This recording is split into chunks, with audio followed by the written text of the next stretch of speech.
esto una vez más, dado que no soy capaz de hablar portugués,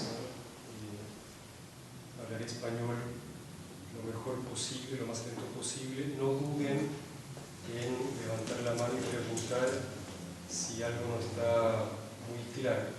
Bueno, muy bien, pues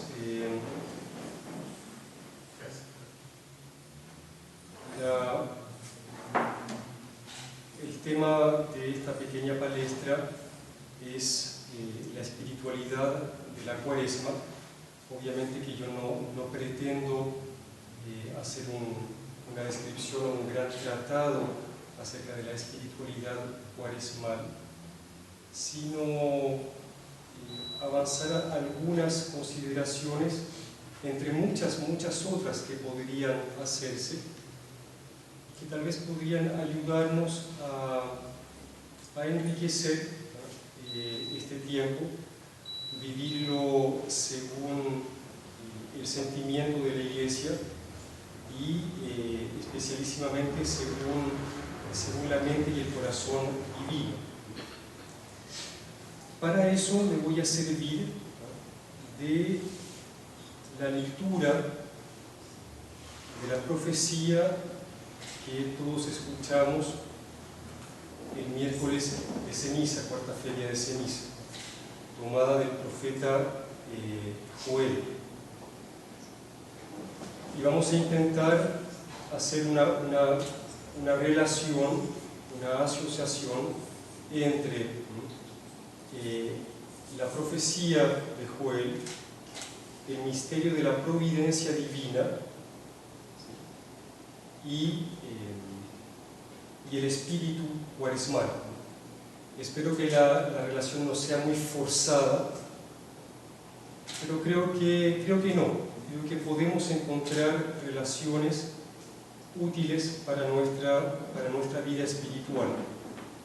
Entonces, espiritualidad de Cuaresma, pero más específicamente las relaciones entre este tiempo penitencial y este gran misterio de la providencia divina, y cómo este tiempo es un tiempo propicio, muy propicio, para vivir de manera especialísima este misterio de la providencia divina. Primero, para que estemos en un contexto, ¿no? El primer contexto, el contexto amplio, aquel de el misterio de la providencia. La providencia divina, en dos palabras, son aquellas disposiciones que preexisten en la inteligencia divina desde toda eternidad, para que cada cosa, cada criatura, alcance el fin para el cual fue creada. Dios, en su infinito poder y en su infinita sabiduría, dispone los medios para que cada cosa que Él creó llegue al fin, alcance el fin para el cual fue creado. Ciertamente que el misterio de la providencia en el hombre tiene un color, un matiz muy especial, porque el hombre, en toda la creación visible, es la única criatura capaz de autodeterminarse a cooperar con el designio de la providencia, o, por el contrario, a rebelarse contra ella. Leo brevemente lo que el Catecismo nos enseña de la providencia divina. Voy a leer en portugués, vamos a hacerlo lo mejor posible. Dice: a criação tem sua bondade e sua perfeição próprias, mas não saiu completamente acabada das mãos do Criador. Ela, è criada in statu vie, en estado de caminhada, para uma perfeição última a ser ainda atingida, para a qual Deus a destinou. Chamamos de divina providência as disposições pelas quais Deus conduz sua criação para esta perfeição. Entonces, la providencia divina, las disposiciones que Dios tiene y por las cuales conduce toda la creación a su fin último. Porque una vez más, la creación, aunque buena en sí misma, fue creada in statu vie, en estado de vía, hacia un fin último. Para el hombre, este statu vie finaliza en el statu gloriae. Ese es el fin del hombre, llegar al statu gloriae, al estado de la gloria.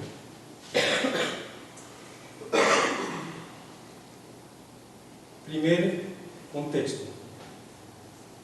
Vamos al comienzo de la creación. Todos conocemos ciertamente los dos relatos que en el comienzo de la Sagrada Escritura nos informan acerca de cómo Dios creó todo lo que hizo. Lo que nos interesa a nosotros en este momento es concentrarnos en el hecho de ese estado de justicia original, de inocencia original en la cual Dios creó todo. Y cómo en el centro de la creación, en el centro o también en la cima, en la cumbre de la creación, puso al hombre. El hombre es ciertamente, efectivamente, como el corazón de la creación. Todo gira en torno al hombre, y más específicamente gira en torno a la familia, al matrimonio, porque los creó hombre y mujer. Entonces el hombre es algo así como el garante o la articulación de esa bondad y de esa justicia original. Sabemos que cuando nuestros primeros padres sucumbieron a la tentación y comieron del fruto del árbol del bien, del conocimiento del bien y del mal, se produjo un quiebre. Un quiebre que tiene cuatro caras, 4 lados, ¿sí? Pero estos 4 lados tienen siempre al hombre como referencia. El primer quiebre se produjo en las relaciones del hombre con Dios. Dios dejó de ser ese amigo que se paseaba por el jardín del Edén por las tardes para conversar con el hombre. Después del pecado, el hombre siente, escucha los pasos de Dios y ¿qué hace? Se esconde, porque le teme a Dios. El segundo quiebre se produjo en las relaciones del hombre para con el prójimo. Antes del pecado, Adán y Eva estaban desnudos, sin vergüenza de su desnudez. ¿Por qué? Porque en sus miradas nada había de torcido, nada de corrupto. Todo era inocente en sus relaciones, todo era puro. Después del pecado, sus ojos se abren y en eso la serpiente decía la verdad. Sus ojos efectivamente se abrieron, pero no para conocer el bien y el mal, sino para ver que estaban desnudos. Entendemos con eso que a partir del pecado, las miradas de Adán y Eva, del uno para con el otro, dejaron de ser inocentes. Eva se da cuenta que la mirada de Adán sobre ella ya no es una mirada pura, no es una mirada inocente, y se cubre. ¿Y cómo Eva se da cuenta de eso? Porque su mirada hacia su marido tampoco es pura, también dejó de ser inocente. Ese quiebre va mucho más allá. Nos dice el libro del Génesis que uno de los castigos que Dios impuso a la mujer fue: desde ahora la concupiscencia te llevará, te empujará hacia tu marido y él te dominará. Las relaciones entre el hombre y la mujer pasaron a ser relaciones de concupiscencia y de dominación. Después, con el fratricidio de Caín a Abel, queda elocuentemente manifestado ese quiebre, elocuentemente manifestado. El tercer quiebre se produjo entre las relaciones del hombre para consigo mismo. A partir de ese momento, el hombre pierde su unidad original, unidad que consistía principalmente en aquel orden de las funciones, facultades, potencias inferiores a las superiores. En nuestros primeros padres todo estaba bien ordenado. Ellos no experimentaban ese desorden, esa falta de unidad que experimentamos nosotros. Esa falta de unidad que se manifiesta, por ejemplo, en el hecho de que las pasiones, ira, tristeza, miedo, se despiertan, se levantan sin llamarlas. Y a veces se levantan con tanta fuerza que son incluso capaces de manipular o de influenciar nuestra inteligencia y nuestra voluntad, las facultades superiores. Los teólogos explican esto diciendo que a partir del pecado original, las facultades superiores tienen una dominación política sobre las inferiores, no despótica, no despótica, ¿sí? Política más no despótica. Cuarto quiebre del que se habla poco, o sí, hoy en día se habla mucho de este cuarto quiebre, pero sin darle la profundidad debida. El cuarto quiebre, y sobre este quiebre quiero centrarme, es el quiebre que se produjo en las relaciones del hombre con la creación. También se produjo un quiebre. La creación, me refiero a todo lo que no es Dios en el mundo, ¿sí?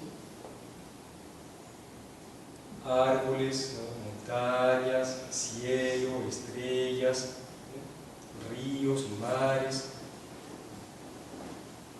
Las relaciones del hombre con la creación. Antes de la creación, el hombre era verdaderamente Señor y Padre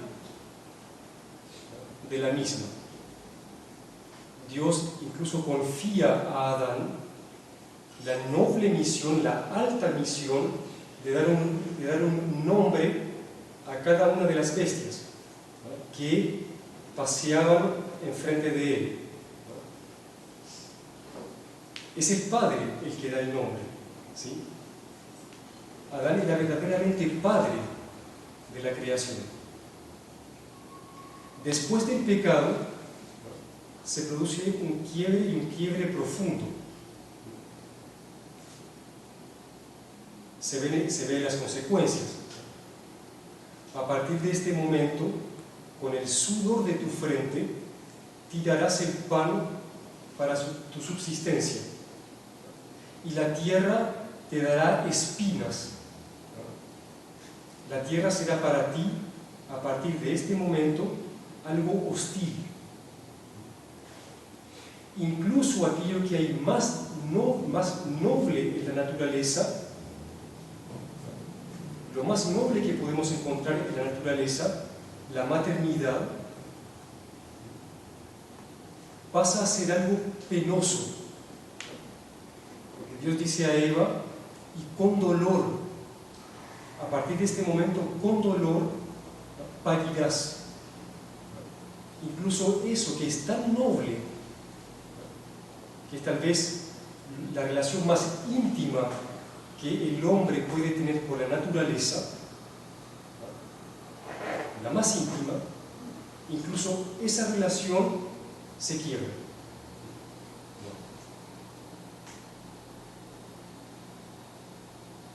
En su infinita misericordia y en su infinita sabiduría, Dios, en una nueva economía de la salvación, distinta a la original, comenzó a disponer las cosas para que este mundo, este universo, el cosmos, en el cual el hombre está en el centro, este cosmos quebrado, recuperase ese orden original y superior al original. Sabemos cómo, preparando la creación, a toda la creación, para la encarnación de su Hijo, la segunda persona de la Santísima Trinidad, que se hizo hombre, concebido del Espíritu Santo en el vientre de María Virgen, para restablecer el orden perdido, pero dejando las consecuencias, digamos, casi intactas, para que el hombre pudiese merecer ese statu gloriae. ¿Me explico? ¿Me van siguiendo? ¿Sí? Ahora, ¿cuál es la relación entre todo esto y la Cuaresma? Un medio excelente del cual el hombre dispone para alcanzar ese orden perdido es el sacrificio. El sacrificio consiste en ofrecerle a Dios, porque es Dios, porque lo merece, aquello que hay de mejor en la creación, devolvérselo a Él, presentárselo. El hombre, y esto es de ley natural, no es de ley eclesiástica, no estoy hablando de la penitencia cuaresmal, estoy hablando de algo que emana de la ley natural. Todo hombre, católico, no católico, por ley natural está obligado a ofrecer a Dios lo mejor que posee, lo mejor. El sacrificio, que es esta ofrenda externa, para que sea válido, para que sea agradable a Dios, debe ir acompañado siempre del sacrificio interno, del sacrificio del corazón. De nada sirve, es más, los profetas del Antiguo Testamento y Jesucristo también son muy severos, muy severos cuando denuncian los sacrificios externos, por hermosos que sean, que no están acompañados de la compunción interior.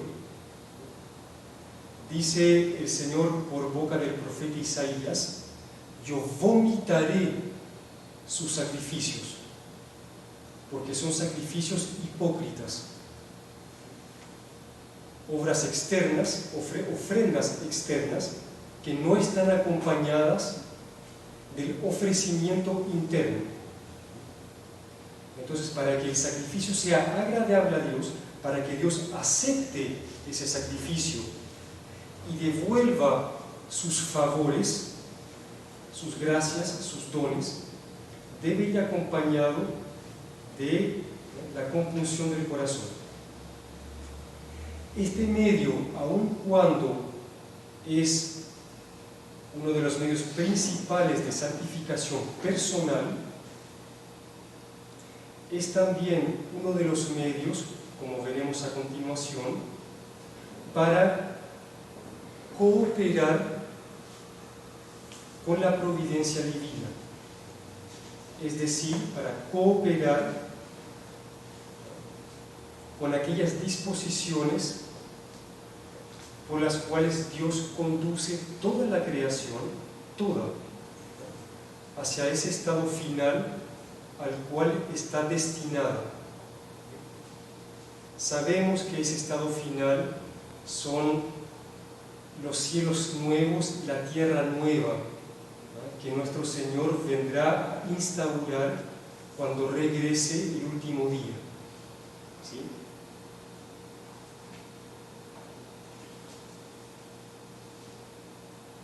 En la Feria Cuarta de Cenizas escuchamos un pasaje del libro del profeta Joel, ¿no?, inmediatamente después de la oración colecta. El profeta Joel probablemente vivió en los tiempos del exilio en Babilonia, o poco después del exilio. Los invito a leer el libro del profeta Joel. Es muy corto, son 3 capítulos.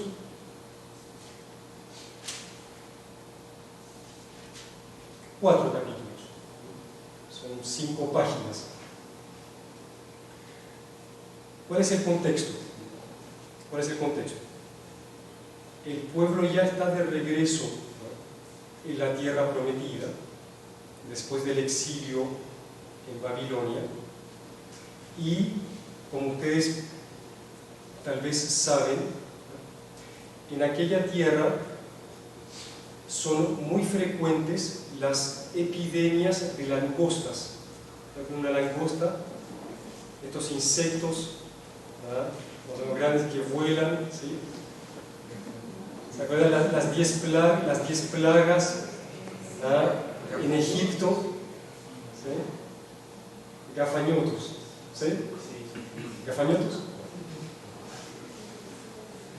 Las epidemias, las plagas de gafanhotos son muy frecuentes y destruyen todo. Verdaderamente son desastrosas, catastróficas. En los tiempos del profeta Joel hubo una gran plaga de langostas, gran plaga, que destruyó todo. Destruyó ganado, destruyó las siembras, y el profeta se sirve de esta plaga para hablar en nombre de Dios y denunciar la falta de piedad o la necesidad de penitencia para todos, especialmente los sacerdotes. Pero literalmente o históricamente, ¿cuál es el punto? ¿Cuál es el punto? el profeta llama a la penitencia, llama a todos a vestirse de saco e imponerse las cenizas, llama a los sacerdotes a juntarse entre el vestíbulo y el altar, como leemos en la lectura, para rezar, para que el Señor detenga esta plaga. ¿Para qué? Para que la tierra pueda volver a dar fruto y puedan entonces los sacerdotes preparar el pan para la ofrenda. Es por eso que el profeta llama a la penitencia, porque el templo se quedó sin materia prima.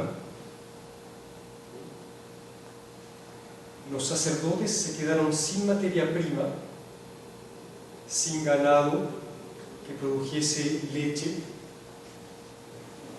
sin siembras para producir el pan, y por lo tanto nada los ganados, la carne, muertos, nada tenían que ofrecer en sacrificio.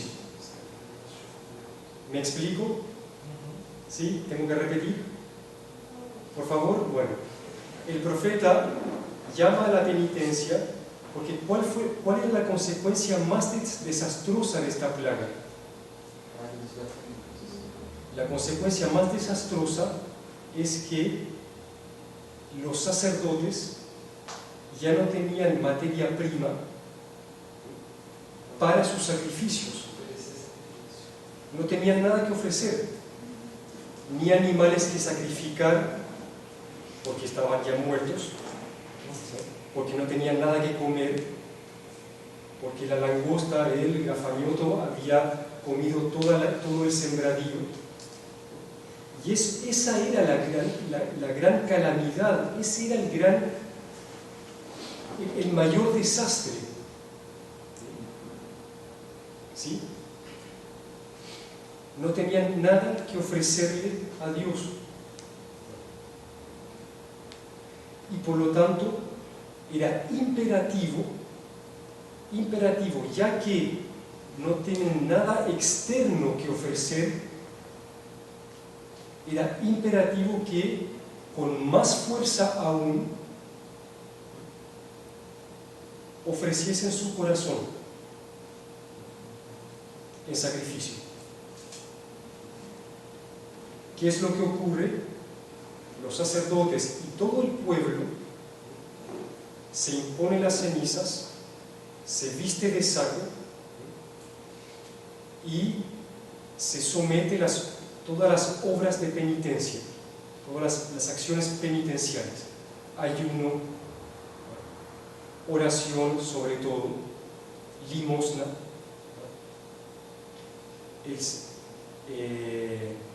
limosna es ismora, ¿sí? Ismora.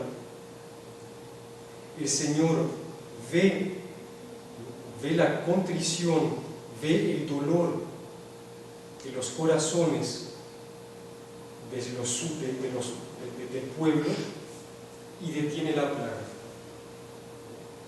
¿Sí? ¿A qué voy con todo esto? En el misterio de la providencia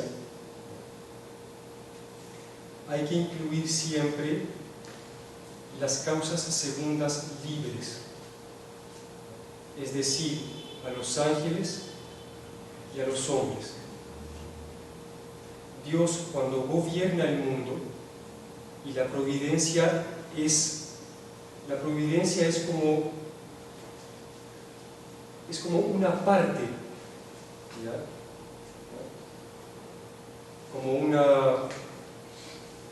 ¿Cómo decirlo? Es una manera, es una de las maneras, ¿no?, mediante las cuales Dios gobierna el universo. ¿Sí?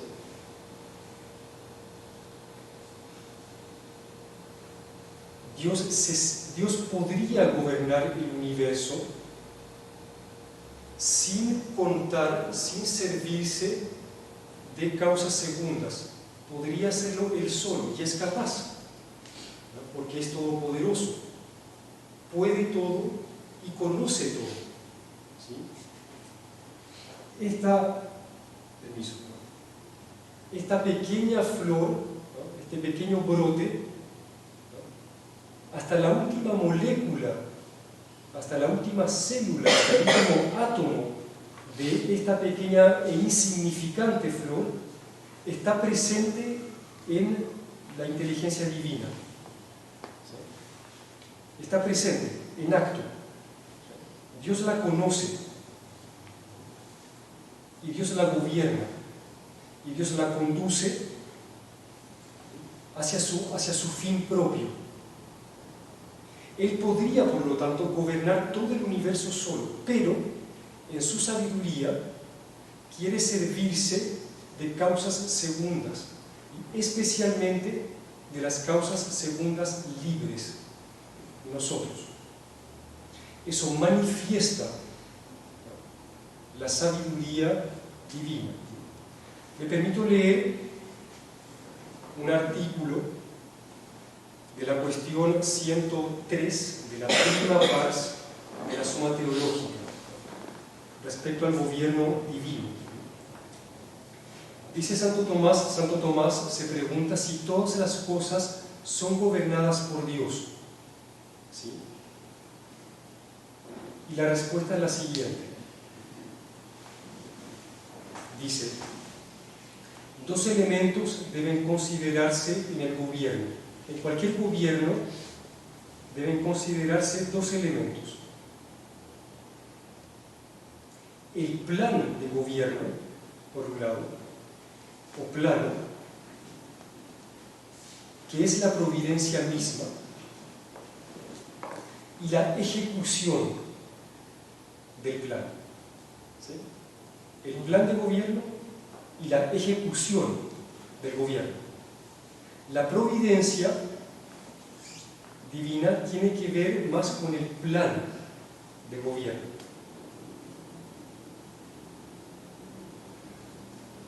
Cuanto a aquella,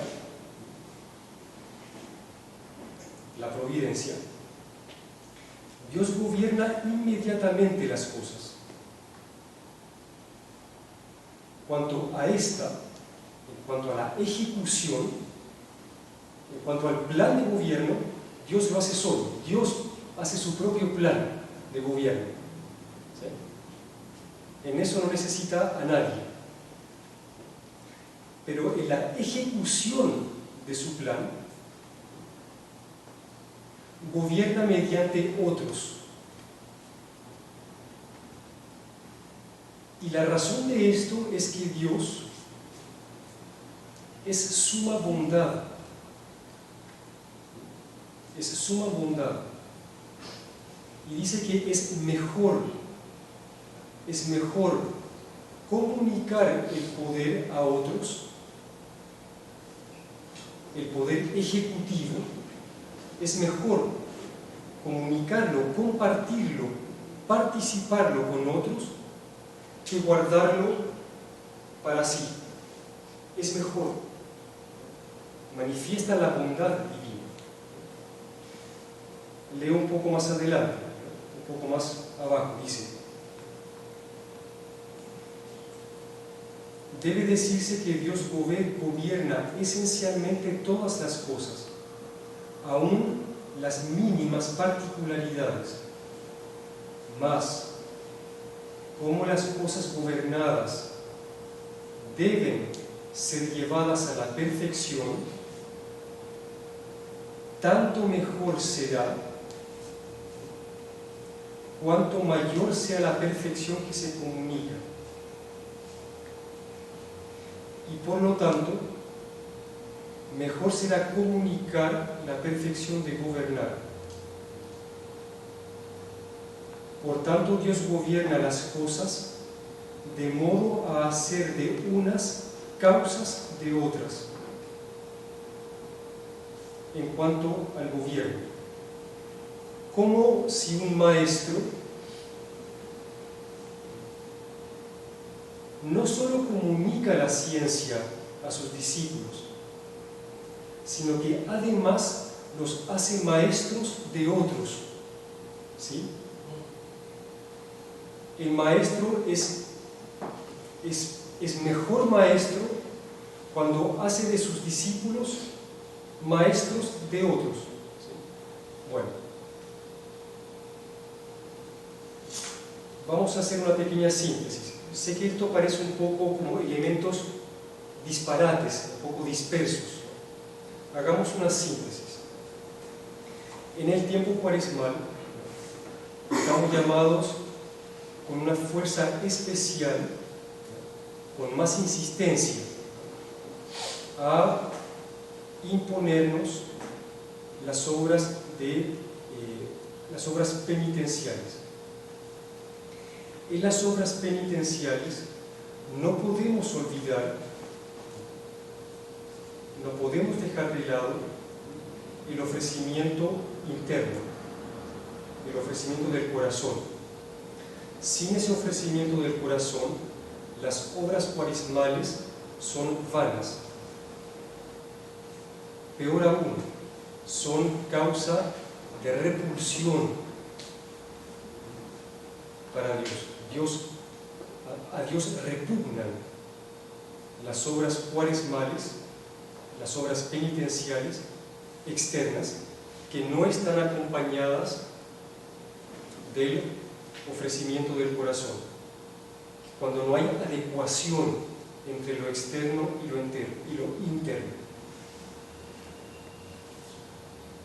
Ese es el espíritu, finalmente, de Cuaresma. Ahora, ¿con qué fin? ¿Con qué fin? Cada uno de nosotros ciertamente tiene muchas intenciones para este tiempo. Ofrecer las penitencias por la conversión de tal persona, para obtener tal o cual favor, para lograr mi conversión personal, por el destino del país, en fin, muchas intenciones. No olvidemos de conservar también, porque pienso yo que es la intención más noble, la más alta, digamos la más excelente. No olvidemos que con mis obras cuaresmales, bien hechas, con las disposiciones adecuadas, yo participo de manera más perfecta en la manera en la cual Dios gobierna el universo. ¿Me explico? Y yo me hago co-gobernador de Dios, y no simplemente porque soy causa segunda, sino por un título más perfecto. Es decir, con mis obras de penitencia coopero de manera más excelente en que toda la creación, toda la creación llegue a ese destino al cual Dios la conduce con suavidad y con delicadeza. ¿Me explico? En otras palabras, digo lo mismo pero con otras palabras, visto desde otro punto de vista. Con mis obras cuaresmales, yo anticipo el regreso de Jesucristo. Lo anticipo. Hago que vuelva antes, que tarde menos, ¿sí? Porque en el regreso del Señor va a restablecerse definitivamente aquel orden que se quebró en el comienzo. Con mis obras cuaresmales yo reconcilio, ¿tiene esa palabra? Reconciliar. Yo reconcilio al hombre, a toda la humanidad con Dios, reconcilio a toda la humanidad con su prójimo, a cada hombre lo reconcilio con su prójimo, con mis obras cuaresmales reconcilio al hombre consigo mismo, y además con mis obras cuaresmales reconcilio al hombre con la creación, hace que la creación sea menos hostil, devuelvo el orden, y anticipo, aunque de manera misteriosa, de manera aparentemente contradictoria, aparentemente paradoxal, anticipo esa tierra nueva y esos cielos nuevos que el Señor vendrá a instaurar en el último día. Entonces, por eso, vemos a nuestras obras cuaresmales toda la altura que deben tener, toda su altura, toda su excelencia, toda su amplitud. Y en nuestras conciencias, en nuestras intenciones, pidamos al Señor que acepte nuestros corazones para que pueda gobernar el universo mejor según sus designios. Eso. En nombre del Padre, del Hijo y del Espíritu Santo. Amén. ¿Hay preguntas?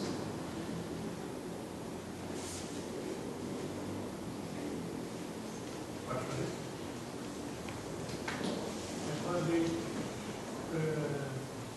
eu não entendi bem da parte do sacrifício, Sim. o sacerdote. Eu não entendi bem essa parte quando depois. A ver, digamos, eso lo dije en el contexto el contexto histórico del profeta Joel, en portugués, ¿sí? No, no João, Joel. En el tiempo del profeta Joel, una gran plaga, ¿sí?, de insectos devasta los sembradíos. ¿Sí? Sim. No hay alimento para los animales, ¿sí? Los animales mueren y por lo tanto los sacerdotes ya no tienen con qué ofrecer sacrificios en el templo. Dado que no hay materia para la ofrenda externa, el profeta los exhorta a que con especial fuerza, cubriéndose de cenizas, haciendo ayunos, penitencia, ofrezcan como sacrificio lo mejor que hay en la creación, que es aquello que fue creado a imagen y semejanza del Creador, su corazón. ¿Por qué este llamado está especialmente destinado a los sacerdotes? Porque, ¿cuál es el oficio del sacerdote? ¿Qué es lo que hace que un sacerdote sea sacerdote? Pregunto. ¿Cuál es el oficio propio del sacerdocio? El sacrificio. El sacerdote es sacerdote porque ofrece sacrificios. Sacerdote y sacrificio están indisolublemente ligados. Uno exige el otro. Si no hay sacerdote, no hay sacrificio. Si no hay sacrificio, no hay sacerdote. Por eso Cristo es el sumo sacerdote. Porque Él es el que ofrece el sacrificio agradable al Padre, el sacrificio de sí mismo. El sacerdote ministerial, el sacerdote ordenado, presta sus manos, pero no es Él el que ofrece el sacrificio. Él obra in persona Christi, en la persona de Cristo. Es Cristo el que ofrece el sacrificio en la Santa Misa. Por eso el llamado a la penitencia y a ofrecer y al sacrificio interior está especialmente destinado a los sacerdotes, ¿no? En el profeta Joel, pero también se puede, por analogía, aplicar al sacerdocio del Nuevo Testamento. ¿Sí? ¿Respondo a su pregunta? Sí. ¿Alguien levantó la mano? ¿No? Sé que son elementos un poco dispersos, difíciles de relacionar, pero me parece a mí que hay algo. Por alguna razón, la Iglesia dispuso que en la Feria Cuarta de Cenizas se leyera este pasaje, por alguna razón. Y pienso que la razón puede ser esa, para que los fieles tomen conciencia, entre otras cosas, no exclusivamente, pero entre otras cosas, para que los fieles tomen conciencia del rol fundamental que tienen en el gobierno de Dios,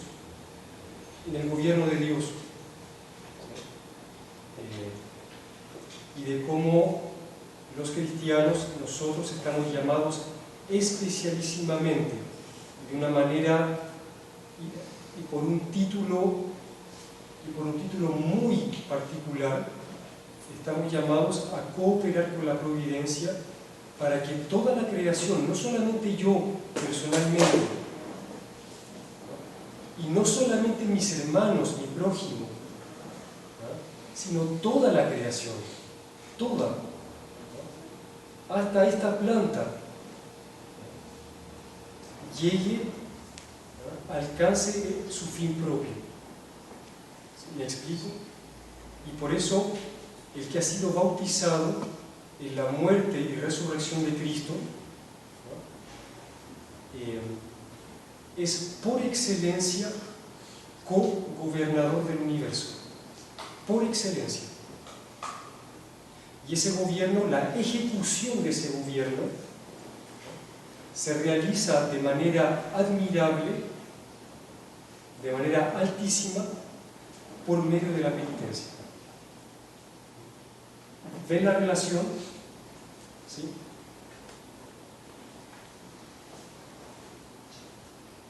Gracias. ¿Más preguntas? ¿Dudas? ¿Objeciones? Uno nunca sabe. Aqui. Sí. Padre, qual é a melhor penitência para fazer na quaresma e qual é o efeito que ela vai causar na alma da pessoa? No entendí la pregunta, perdón. ¿Podría reformular? Posso só sugerir uma coisa? Sí. São 6 horas. Que tal a gente rezar o Ângelus? O que você acha? Al final, a las 7. Es a las 7. Ah, não. Cuando terminemos, sí lo rezamos con todo gusto, pero, perdón, ¿se puede reformular la pregunta? Qual é a melhor penitência para se fazer na quaresma e qual a consequência que ela vai trazer para a alma da pessoa? A ver, yo no puedo responder eso porque eso es un juicio prudencial. Yo no puedo imponerte una penitencia, decirte esta vez va a ser la mejor penitencia para ti. Tú conoces las circunstancias de tu vida, tú conoces en qué punto estás en tu relación con Dios, en fin. No, lo siento, pero no, para ti, para mí sí puedo responder cuál es la mejor penitencia para mí. ¿Sí? Para ti no lo sé. Obviamente, cuáles van a ser los medios concretos, ¿sí? Concretos, ¿no? Mediante los cuales puedes hacer actos de fe con más intensidad, actos de caridad, actos de esperanza, abandonos, ¿no? Más renuncias, más exigentes. Tú conoces tus fuerzas, ¿sí? Tú conoces aquello a lo cual estás más apegado. ¿Me explico? Y por lo tanto tú sabes qué es lo que tú debes sacrificar. ¿Cuál es tu sacrificio que va a agradar más a Dios? ¿Me explico? ¿Sí? O sea, lo siento, no puedo responder tu pregunta en specie, en específico. Solamente los principios. B, dos cosas a tener en cuenta. Dijimos que el sacrificio consiste en ofrecerle a Dios lo que hay de mejor en la creación, ¿sí? Lo mejor, porque Él lo merece, porque es Dios, ¿sí? Bueno, ve en tu vida, trata de articular dos cosas. ¿Qué es lo mejor que hay en tu vida? Lo mejor, y eso te incluye a ti mismo, un bien que puede ser un bien interno tuyo, no necesariamente un bien externo. ¿Qué es lo mejor? Y articular con eso aquello a lo cual estás más apegado. ¿Entiendes eso? Trata de articular esas dos cosas. Y encontrando la respuesta, bueno, eso ofrece. ¿Sí? Padre, no período quaresmal, aos domingos, continuam as penitências e abstinências ou não? A ver, tengamos en cuenta cuáles son las penitencias preceptuadas, que son de precepto, ¿sí? Actualmente las penitencias cuaresmales de precepto son bastante ligeras, ¿no? No son gran cosa, ¿sí? El ayuno y abstinencia los viernes, ¿sí? se reduce casi a eso. Obviamente, ¿sí? Tú puedes, o la abstinencia los fines de cuaresma y abstinencia de carne. En fin, obviamente tú puedes dar más, ¿sí? No hay ningún precepto para el domingo, ¿no? Pero si tú crees que eso puede agradar a Dios, que tú eres capaz, en fin, ¿por qué no? Sí, el domingo es el día del Señor, puede haber una suerte de mitigación, ¿entienden esa palabra? Mitigar las horas cuaresmales, pero yo no veo razón por qué suspenderlas completamente. ¿Sí? Sí, obrigado. Padre, hay algunos pasajes que en la Biblia que nos dicen, por ejemplo, yo quiero misericordia, no sacrificio. Sí. O en el Salmo 50, yo quiero un corazón contrito. Sí. Y muchas personas utilizan esos pasajes para sacar el verdadero valor del sacrificio. Sí. ¿Cómo debemos interpretar verdaderamente esos pasajes? No, verdaderamente, recuerden que esos pasajes Dios el Espíritu Santo por boca de los profetas los fulmina cuando ve que en su pueblo hay una disociación, cuando ya no hay ninguna adecuación entre el sacrificio externo y el interno. Y obviamente que lo que hace Dios es poner el acento en aquello que es lo más fundamental, pero sin suprimir el sacrificio externo.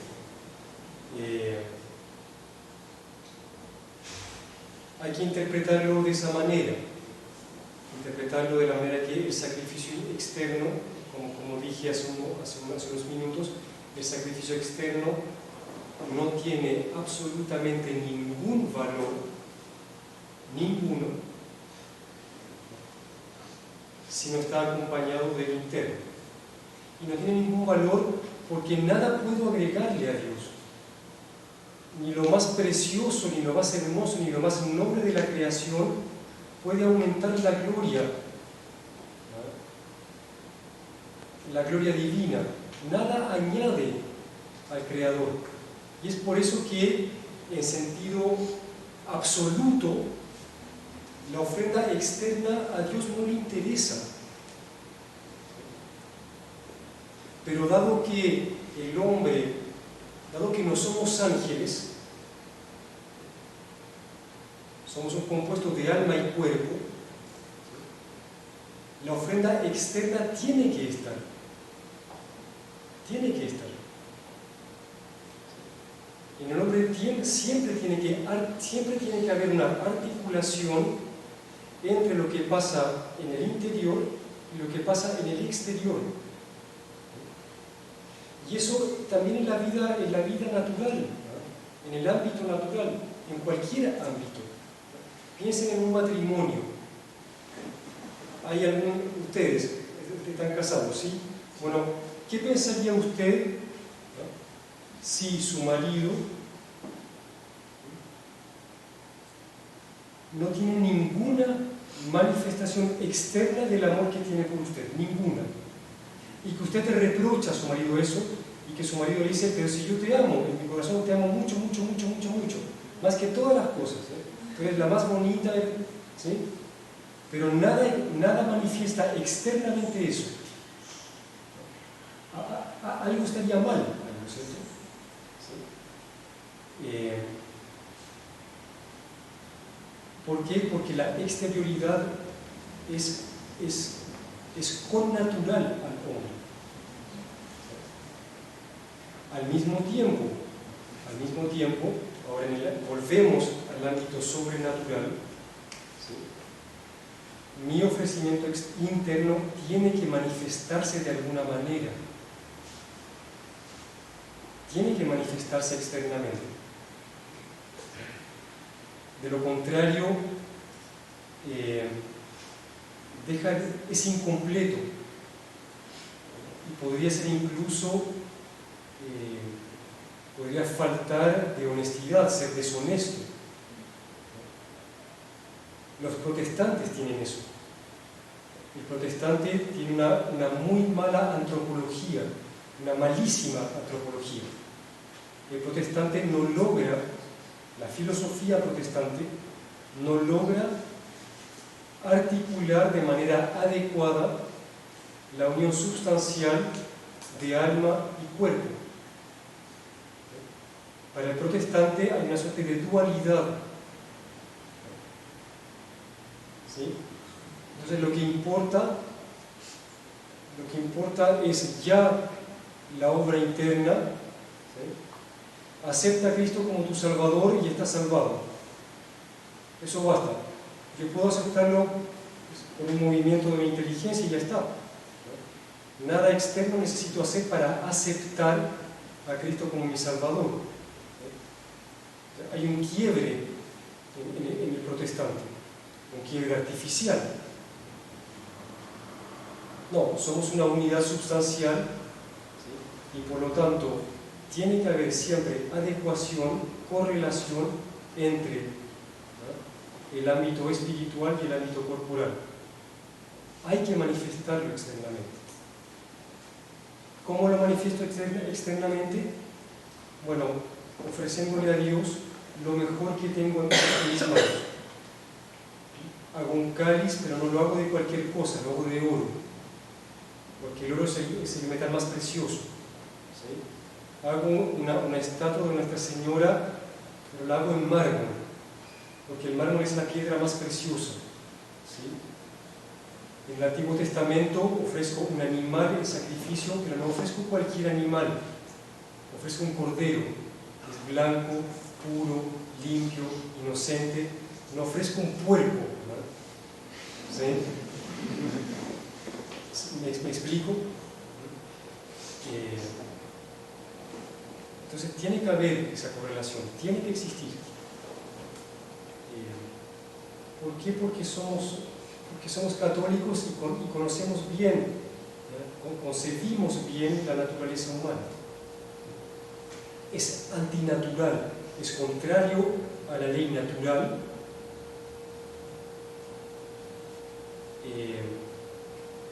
Ofrecer un sacrificio sin el otro, el interno sin el externo, o el externo sin el interno. ¿Respondo a tu pregunta?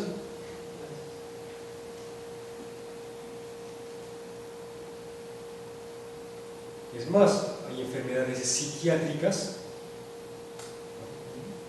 cuando eso se da de una manera, digamos, extrema, eso constituye una enfermedad psiquiátrica. ¿Sí? Cuando lo que pasa en la cabeza del sujeto es contrario a lo que pasa en el exterior del sujeto. ¿Sí? Las personas que ríen, que tienen ataques de risa cuando ven una desgracia. ¿Me explico, no?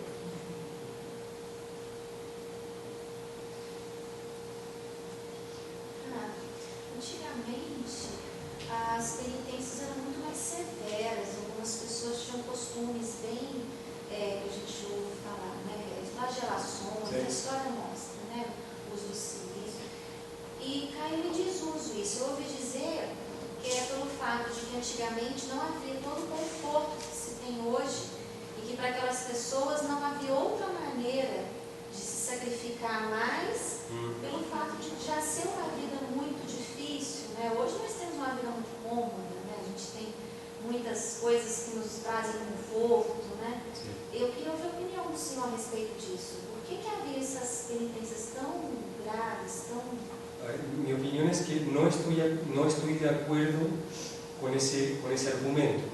Es decir, que en el tiempo presente abandonamos las penitencias que producen dolor corporal, como cilicios, flagelaciones, entre otros, porque ahora contamos con muchas comodidades y podemos ofrecer otras cosas. Como si las penitencias corporales fuesen la única penitencia a la cual teníamos acceso, ¿sí? Y como no podemos hacer otra cosa, bueno, nos flagelamos entonces. Yo no creo que, no es ese el espíritu.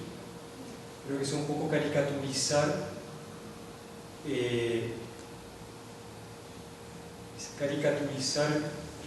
la historia. En el pasado todos eran pobres, no tenían nada, en el presente todos son ricos. De partida eso no es verdad. En el pasado también, y más que hoy día, existían personas con muchas más comodidades que la persona que tiene más comodidades en el presente. ¿Cuál es el punto de la penitencia corporal, la penitencia que produce sufrimiento, dolor sensible? ¿Y por qué ella es válida aún hoy? La penitencia nos configura a Cristo, ¿sí? Y aun cuando nuestro Señor sufrió máximamente en su alma, también sufrió en su cuerpo. El Señor nos redimió mediante sufrimientos corporales que lo llevaron incluso hasta la muerte. El Señor usó su humanidad. Voy a reformular. La humanidad de Cristo, ¿sí?, es el instrumento unido a la divinidad en virtud de esta unión hipostática. Es el instrumento unido a la divinidad de nuestra redención. Dios nos podría haber redimido de cualquier forma, pero quiso usar un instrumento, y ese instrumento es la humanidad de Cristo. Ahora volvamos a la pregunta de Mateus, ¿no?, o a la respuesta a su pregunta. La naturaleza humana es una unión sustancial de alma y cuerpo. Por lo tanto, el Señor nos redimió con su cuerpo también. ¿Sí? Usó su cuerpo para salvarnos. ¿Y cómo lo usó? Sometiéndolo a un suplicio. Por lo tanto, yo puedo unirme a Cristo, también en sus sufrimientos corporales. Y ese es el punto Ese es el punto de las penitencias que infligen dolor sensible, ¿no?, al cuerpo. Bueno, obviamente, si es sensible es al cuerpo.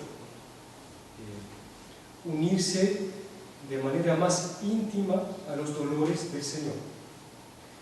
Estoy muy de acuerdo que estas penitencias pueden ser peligrosas porque es muy fácil desordenarlas y caer en un espíritu medio estoico, ¿no? ¿Sí? Entonces, yo me flagelo porque el dolor me hace más fuerte, más resistente a la tentación. Sí, puede ser, ¿no? Y me ayuda a enseñorear, a dominar mis pasiones. Puede ser, pero ese no es el punto. Ese no es el punto. El punto es unirse a Cristo incluso en sus dolores corporales, porque sus dolores corporales, su sangramiento, sus heridas, los azotes que recibió, me salvaron. Então não é inválido, não é uma coisa No, que hoje é válido. Então, es válido y es bueno, con mucho cuidado. não é para qualquer pessoa, tem que ser gente Puede bem ser. orientada. Obviamente, puede ser para cualquier persona, pero siempre bajo la dirección de alguien, nunca solo. Sim, sim. Então, numa direção espiritual. Con un director espiritual, ¿sí? Siempre someterlo a la obediencia. Porque nós vivemos num tempo em que falam muito mal a respeito dessa prática, né? Sí, E ciertamente. hoje o máximo que a gente faz é o quê? Tomar banho gelado, né? O que de dor física que se fala é isso, passar um pouquinho de fome, a pessoa já fica, né, muito sensível. Então, por isso que eu fiquei pensando, será que aquele argumento inicial realmente era válido, né? Yo encuentro que no es válido. Yo encuentro que no es válido. Al mismo tiempo, las penitencias que producen dolor sensible, hay que tratarlas con respeto. Sim. ¿Sí? Hay que tratarlas con respeto, ¿no? En fin, en lo posible someterlas a la obediencia, ¿no? Considerar mi estado de vida, ¿sí? En fin, qué es lo que hago, mi trabajo. Hay muchas cosas que hay que considerar. Para algunos será conveniente, para otros tal vez no. Pero bueno, siempre hay modos discretos, poner una pequeña piedra en el zapato, ¿no? Que es muy molesto, es muy doloroso, nadie lo ve, no me voy a morir porque tengo una piedra en el zapato. En fin. ¿Respondo su pregunta? Sim. Obrigada. Usted tenía una también antes, sí. Pai, todos nós temos a consciência do amor de Deus e desejamos retribuir esse amor a Ele. Porém, como o Senhor disse sobre a questão da penitência, né? É muito, às vezes, complicado. Por exemplo, ao meu ver, eu quero oferecer o meu melhor a Deus, mas eu tenho as minhas limitações. Às vezes, aquilo que eu penso em oferecer, ainda eu não consigo chegar a esse nível, né? Então, sim, eu preciso começar com pequenos passos possíveis, né? Há algum problema, assim, nessa linha de pensamento? Por exemplo, oferecer pequenas coisas e ir crescendo nesse oferecimento? A ver, sí, el hecho de que no... El hecho de que hay que tener cuidado. Hay que tener cuidado. ¿Por qué? Porque siempre podrás ofrecerle algo mejor a Dios. Siempre. No importa cuán avanzado estés en la caridad, en la perfección, siempre vas a poder ofrecer algo mejor. Y por lo tanto, si yo dilato, ¿no?, aquello que podría ofrecerle porque aún no lo tengo, corres el riesgo de dilatarlo indefinidamente. Hazlo más simple, ofrece lo mejor que tengas ahora, en el presente. ¿Sí? Sí, podría ser algo mejor, pero siempre va a poder ser algo mejor. Y cuando tengas ese algo mejor, bueno, después va a haber otra cosa aún mejor aún. Entonces, eso, no perderse en especulaciones que giran en redondo, pero no van a ninguna parte, ¿no? ¿Me explico?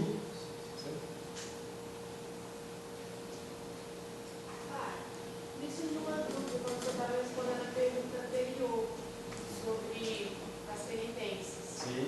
É sobre o aspecto da penitência em que ela nos ajuda a vencer as tentações, sobre o exemplo que o senhor citou, que poderia ser um pouco histórico. Sí. A pergunta é se de fato não existe esse aspecto, porque eu pensava que esse era um dos aspectos importantes, não o mais nobre, que seria as dores de Cristo, no sentido de combater a desordem que o senhor falou, Sí. que a gente tem consigo mesmo. Sí, sí, me disculpo si me expresé mal. Yo no deseché esa dimensión de la penitencia corporal, porque es real y existe. Efectivamente, puede usarse y debe usarse también para expiar los pecados, ¿no es cierto? Para dominar la naturaleza que está como desbocada, ¿tienen esa palabra? ¿Sí? Está desbocada como para tener las riendas cortas, ¿no? Ciertamente, sí. Lo que quise decir es que uno corre el riesgo de únicamente centrarse en eso, ¿no? Y perder de vista cuál es el corazón, ¿no? El corazón de ese tipo de penitencia, de cualquier penitencia, ¿sí?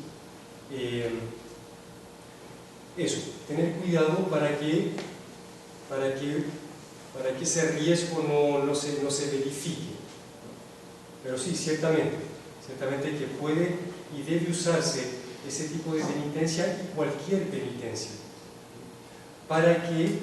Para unirse a todo el misterio de Cristo. A todo el misterio de Cristo. Y el misterio de Cristo nos ayuda. El misterio de Cristo tocó toda la naturaleza humana. Todo lo que es auténticamente humano fue redimido por el Señor. Una de esas cosas, el dominio que debemos alcanzar, por ejemplo, de las pasiones. Entonces, uniéndome a Cristo, incluso a sus sufrimientos corporales, eso redunda en el señorío que puedo alcanzar sobre mí mismo. ¿Respondo la pregunta? Sim, só para ver se entendi. Sí. Então, sim, é válido e é importante, porém a gente tem que tomar cuidado para não perder de vista o espírito da caridade com Cristo, para a gente não cair no orgulho histórico, algo assim, de que falei porque eu sou forte. Ou... Eso es, sí. Porque puede producir una especie de soberbia también, ¿sí? Fácilmente. Por eso, para protegerse, si es posible hacerla bajo la mirada de un director espiritual, ¿no? Someter siempre a la obediencia. É porque eu não disse nem desse tipo de penitência, eu falo mesmo de qualquer penitência do próprio jejum, se ele não tem fundamentalmente esse aspecto de fazer a gente experimentar o corpo, né? Assim, a natureza. Sí, sí. Qualquer que seja, não necessariamente. Gran parte sí. Hay algunas penitencias que son de orden, que no son necesariamente de orden corporal, ¿no?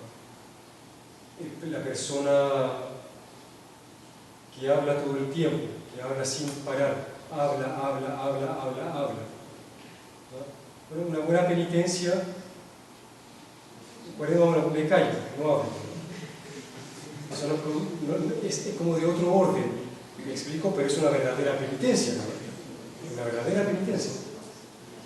Pero también me gusta la música, me gusta tal tipo de música. Bueno, durante Cuaresma no escucho esa música. Y eso puede ser una verdadera penitencia, ¿no? Que no produce necesariamente una suerte de daño, ¿no? de daño, de suplicio al cuerpo. respondo a la pregunta, sí.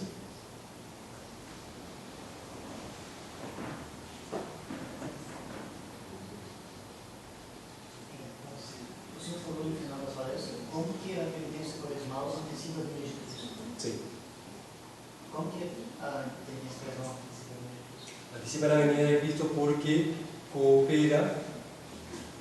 coopera a la restitución de este orden perdido por el pecado original. En sus cuatro dimensiones. Del hombre con Dios, del hombre con el hombre, del hombre con el prójimo y del hombre con la creación. ¿Sí? Entonces, cooperando con esto necesariamente hace que el Señor vuelva antes. Esto es un sentido, no estoy diciendo un sentido estricto, porque no hay tiempo para el Señor. El Señor vuelve cuando quiere, cuando el Padre se lo diga. Pero digamos que místicamente anticipa la venida del Señor. Y puede que también eso haga que el Señor se decida a volver antes. ¿Quién sabe? Puede ser. Eso. Você falou duas coisas, o Senhor falou sobre duas coisas, sobre oferecer o melhor que há na criação e também de cooperar com a providência divina. O melhor que é no homem seria a vontade, né? E a inteligência. Então, por acaso é por isso que se essas penitências corporais não se unirem muito ao mistério de Cristo, elas acabam se tornando um sacrifício não ligado à vontade, de obediência, seria isso? E por acaso o sacrifício de uma obediência, digamos, à providência divina, o que Deus quer, e também as coisas, digamos, as outras pessoas, por algum motivo nós temos que dar certa obediência a elas. No estoy seguro de haber entendido la pregunta. Tipo assim, se o sacrifício da vontade, da obediência, seria o mais importante, digamos, unido a essas obras. Ciertamente. Obviamente que mientras más noble es lo que se ofrece, más noble es el sacrificio. Pero una vez más, no desarmar al hombre como si fuese como una pieza de Lego. No es eso, es una unidad. Es una unidad. Por lo tanto, en cualquier cosa que ofrezco, yo no digo ya ofrezco mi voluntad, pero no mis pasiones. No, yo ofrezco todo, yo ofrezco la persona. ¿Sí? No hay que desarticular artificialmente todas las dimensiones de la persona humana, porque somos una unidad en todo sacrificio, cualquiera. Lo que se ofrece es la persona entera, ¿sí? No solamente mi voluntad. Yo no puedo ofrecer solamente mi voluntad, no puedo, ofrezco todo, ¿no? ¿Sí? ¿Me explico? Sí. Con cuidado, no hacer como los protestantes, no desarmar al hombre, porque el hombre no es desarmable, ¿sí? No es desarticulable. Si yo lo desarticulo, lo mato, ¿sí? Deja de ser hombre. Eso.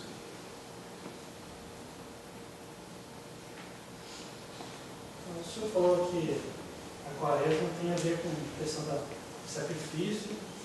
Esse sacrifício é ligado à perfeita implementação do governo de Deus. Né? Pode-se dizer que a questão desse governo vai se dar para as pessoas. Pode-se pensar que a questão do poder, de se sentir mais poderoso, é a última maior tentação da quaresma? Que el sentimiento de poder es una tentación. Não, talvez seja a maior tentação que se enfrenta na quaresma. Quando você se fragiliza, y se torna más orgullosa. Una vez más, una vez más, en cualquier obra penitenciaria, no necesariamente las más espectaculares, como por ejemplo puede ser las que producen dolor sensible, pero en cualquier penitencia hay que cuidarse, ¿no? Hay que protegerse para conservar ese espíritu de humildad, ¿sí? Porque todos tenemos experiencia, ¿no? Yo creo que todos pueden afirmar que después de hacer una penitencia pequeña y ridícula, uno se dice, qué bueno que soy, ¿no? Qué bueno. Eso siempre está, ¿no? Siempre la soberbia se va a manifestar, siempre. Bueno, y hay que reprimirla simplemente. No hay que temerle, ¿no? Porque el temor a la concupiscencia me puede prevenir de hacer el bien. Yo no voy a hacer un bien porque sé que después voy a pecar, ¿no? Voy a pecar porque el orgullo va a nacer, me va a molestar. Entonces, para evitar el orgullo me privo de la obra buena. Por ejemplo, la penitencia. ¿Me explico? Más o menos. O sea, no hay que temerle a la tentación. Hay que afrontarla. ¿Sí? Hay que afrontarla. Tenemos todos los medios para eso. La gracia de Dios es más que suficiente. Dicho de otra manera, con cada tentación viene la gracia necesaria para vencerla. Por eso, hacer obras buenas y ser generoso, tender a ir un poco más allá de lo que yo me creo posible. Y bueno, y si nace la soberbia, bueno, la aplasto, la rechazo, simplemente. Y continúo, y ya está. Y si vuelve la rechazo, y si vuelve la rechazo, y si vuelve la rechazo, y si tengo que hacerlo 1000 veces, 10.000 veces, lo hago 10.000 veces. ¿Me explico? Por eso no tener cuidado, sí, pero al mismo tiempo que ese cuidado no me detenga completamente en la ejecución, en la producción de una obra buena. O sea, yo no voy a someterme a penitencias corporales porque simplemente porque pueden hacer en mí una suerte de orgullo. Por favor, ese orgullo va a aparecer en cualquier penitencia que hagas, hasta en la más ridícula. ¿Sí? En cualquiera. A gente já se acha o máximo por ficar sem refrigerante, né? Imagina. Y la verdad, seamos honestos, ¿no? Seamos honestos. Nosotros occidentales somos bien mujercitas para ¿no? Los orientales, los paganos, nos dan clases ¿no? En todo lo que tiene que ver penitencia corporal. Como un monje budista que no cree en Dios, no tiene gracia, no tiene nada, ningún auxilio divino, puede pasar un año sin comer, ¿no? Durmiendo en vidrio roto, ¿no? Y nos dan clases, ¿no? La verdad es que nosotros nos tratamos con demasiada indulgencia. Mas mesmo os católicos orientais fazem bem mais penitência. Sim. E não só isso, porque o advento nosso virou época de comilança, de festa, e lá eles tratam como uma pequena quaresma mesmo. Sim, né? Sim, é certo. No, sí. O sea, hay que reconocer que somos muy blancos, blandengues, ¿no? Los occidentales, nosotros, ¿no? Y la verdad es que no nos exigimos ni el 1% de lo que podríamos. Y con ese 1, nos sentimos ya, pero San Pedro de Alcántara, ¿no?